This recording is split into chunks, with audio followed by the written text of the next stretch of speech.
L'objectif du Kitawala est de remplacer l'Église catholique romaine en Afrique au XXIe siècle. Romains chapitre 9 versets 25 à 26.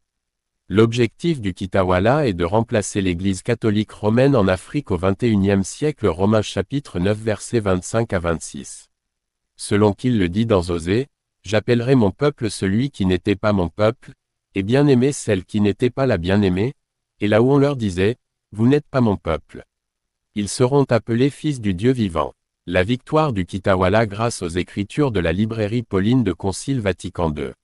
Les kitawalistes réclament l'indépendance religieuse sur l'autorisation du Concile Vatican II.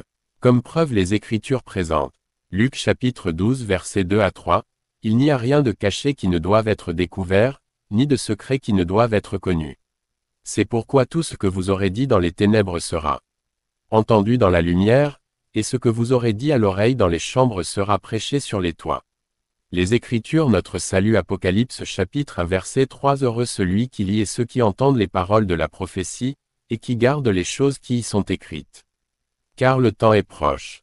L'épée entre les mains du Kitawala. Ce sont les Écritures. Éphésiens chapitre 6 verset 17. Prenez aussi le casque du salut, et l'épée de l'Esprit, qui est la parole de Dieu. Luc chapitre 12 verset 2 à 3. À vous monsieur le représentant légal Akelo Kelemba de publier l'effondrement total du christianisme occidental à Kinshasa au XXIe siècle. Le mandant du christianisme occidental a pris fin en l'an 2000, de l'an 2001 vers 3000, qui est celle du christianisme africain pour 1000 ans aussi. La théologie catholique ne se résume pas aux concepts en vigueur dans la culture occidentale gréco-latine. L'abbé Benezet Boudjo, ancien professeur de théologie morale et d'éthique sociale ainsi que de théologie africaine à l'université de Fribourg, le rappelle dans son nouvel ouvrage, Le credo de l'Église en dialogue avec les cultures. Pour le professeur d'origine congolaise, RDC, il existe bel et bien une manière africaine de croire au Dieu de Jésus-Christ, et par conséquent, il y a effectivement un christianisme occidental et un christianisme africain. Le christianisme que l'on vit est une interprétation de l'Évangile selon la culture. L'Occident a interprété sa culture de façon à ce que les chrétiens européens puissent vivre l'Évangile, tandis que l'Afrique a reçu l'Évangile déjà mâché selon la culture européenne. Réveillez-vous chrétiens de Kinshasa, l'effondrement total du christianisme est présent en 2026 après Emmanuel Macron qui va fermer toutes les églises catholiques en France. Les chrétiens de la RDC dans un profond sommeil. Suivons ce que disent les Écritures.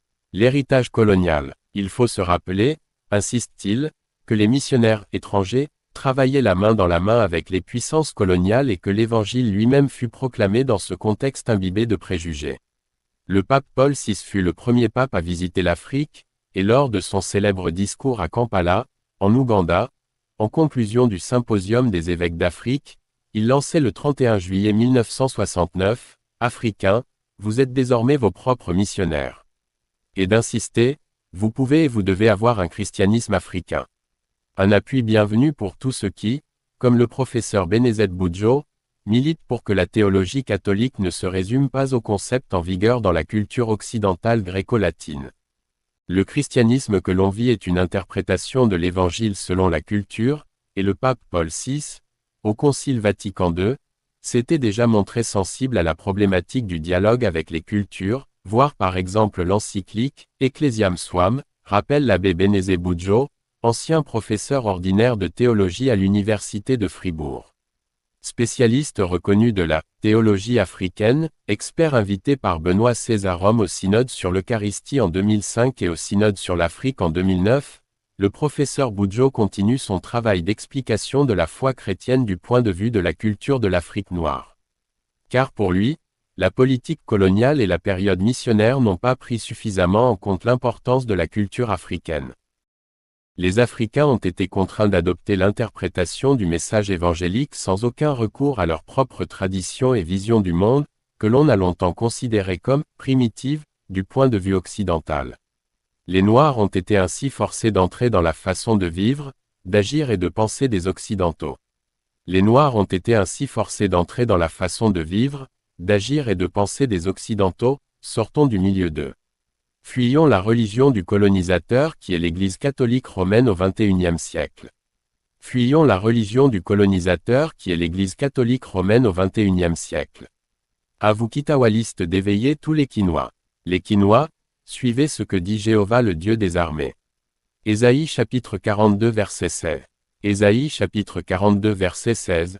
Je ferai marcher les aveugles sur un chemin qu'ils ne connaissent pas, je les conduirai par des sentiers qu'ils ignorent, je changerai devant eux les ténèbres en lumière, et les endroits tortueux en plaine, voilà ce que je ferai, et je ne les abandonnerai point. Jéhovah a dit non, il n'abandonnera jamais les Noirs africains. Ézéchiel 33 sur 1-6, la parole de l'Éternel me fut adressée, en ces mots, Fils de l'homme, parle aux enfants de ton peuple, et dis-leur, lorsque je fais venir l'épée sur un pays, et que le peuple du pays prend dans son sein un homme et l'établit comme sentinelle, si cet homme voit venir l'épée sur le pays, sonne de la trompette, et avertit le peuple, et si celui qui entend le son de la trompette ne se laisse pas avertir, et que l'épée vienne le surprendre, son sang sera sur sa tête. Il a entendu le son de la trompette, et il ne s'est pas laissé avertir, son sang sera sur lui, s'il se laisse avertir, il sauvera son âme. Si la sentinelle voit venir l'épée, et ne sonne pas de la trompette, si le peuple n'est pas averti, et que l'épée vienne enlever à quelqu'un la vie, celui-ci périra à cause de son iniquité, mais je redemanderai son sang à la sentinelle. Où est la sentinelle en Afrique? Qui est la sentinelle en Afrique? C'est à Colagrel qu'à s'agit, qu'on a bâti la tour de garde par la Watchtower depuis 1936. La tour de garde en Afrique se trouve à la prison centrale de Colagrel-Kassagi. Merci.